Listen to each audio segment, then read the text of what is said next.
All right, now that we have a sort of understanding of these words and have seen ways of organizing matter, we're going to go through the vocab related to it, give you some more examples. By the end of this, you should be fully confident with describing the difference between elements, compounds, and mixtures. Okay?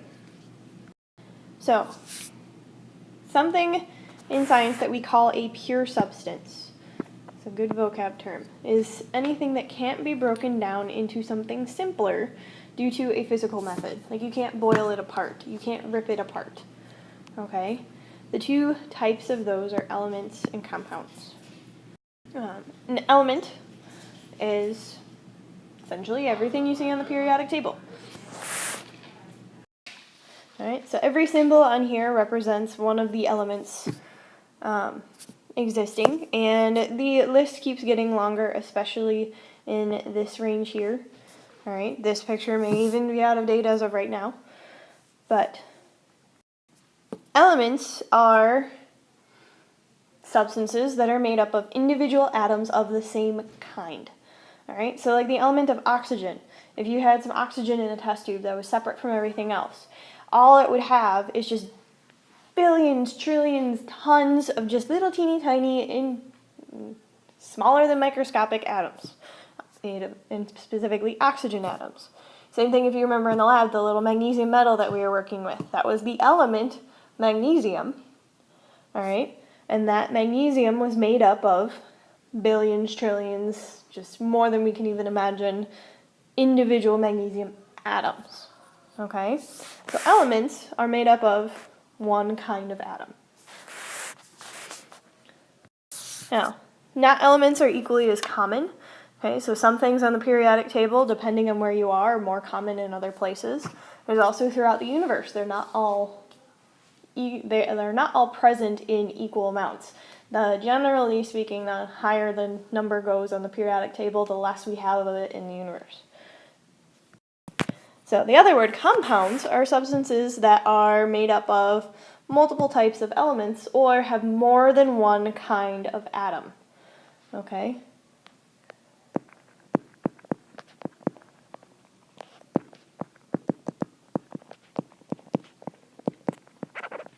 Okay, so like this right here is a molecule of water and it has hydrogen and oxygen. So it's no longer just a single type of atom. But like elements, they cannot be broken down by physical methods. You can't get the hydrogen off of the oxygen by just boiling the water. It's still going to be there, they're just separating out further, so you can't actually see the massive group of those molecules together. Okay? To break down a compound, you must have a chemical reaction. Okay, so compounds will always have definite compositions, like a ratio, like water you've seen before as H2O. My 2 got cut off. All right, but compounds, kind of like elements, are made up of smaller things, but for compounds, those smaller things are called molecules. Right, and molecules are something made up of more than one type of atom. All right, so for water, the building block of the element water would be the water molecule. Okay? All right, now compounds, because they are made up of more than one type of atom, you would think, oh yeah, so they probably keep the traits of both atoms. It's actually not the case. All right? Oxygen on its own, incredibly flammable. Same thing with hydrogen. But you combine those together to make water, and it puts fire out. Okay, you can drink it. A thing like that is sodium and chloride. Sodium on its own, if you expose it to water, it sets on fire. Chlorine gas is incredibly harmful, but combined together, they make table salt, which we eat, and our bodies actually need to have. So, mixtures, on the other hand, are anything that can be broken down into something simpler through a physical method. So like if you boil salt water, you'll get the water separated from the salt. Okay? Or if you, like the sulfur and the iron filings. I take the magnet and I'm able to get the iron filings out. That was combined, they were a mixture. All right? So mixtures can be two different kinds of elements, like the sulfur and the iron. They could be a compound and another compound, like water and salt, right? Or you could have an element in a compound. Good example of that would be like if you took the magnesium pieces, put it in water, and then you could pull the magnesium pieces out, because the magnesium is an element, water is a compound. Okay? All right, so mixtures can be broken up into two groups as well.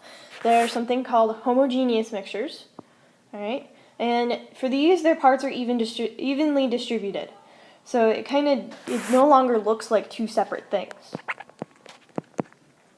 A lot of times you get this with dissolving.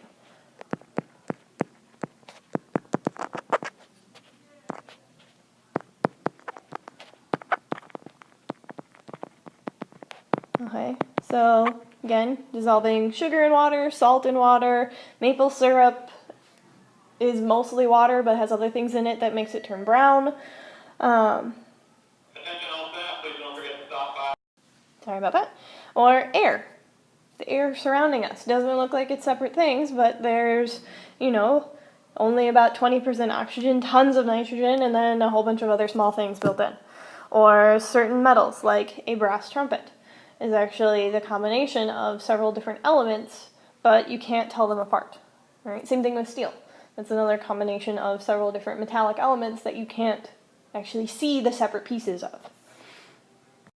Heterogeneous mixtures are things where your parts are not distributed evenly.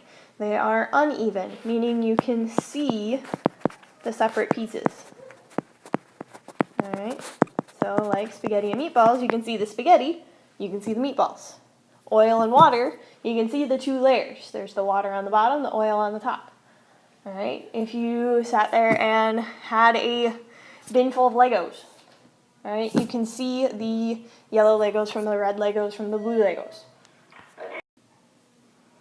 Okay, so if you can easily see that there are different things there, then you know you have a heterogeneous mixture. Now, compounds, when we talked about that, they have completely different properties of the things that make them up. On the other hand, are more or less a hybrid of the two things, or even maintain both of the properties. So like salt water. It still has water, it still has salt, but in some ways that their properties combine, the boiling point is higher than plain water. And that comes from the fact that salt's boiling point is higher. Okay? And also density increases.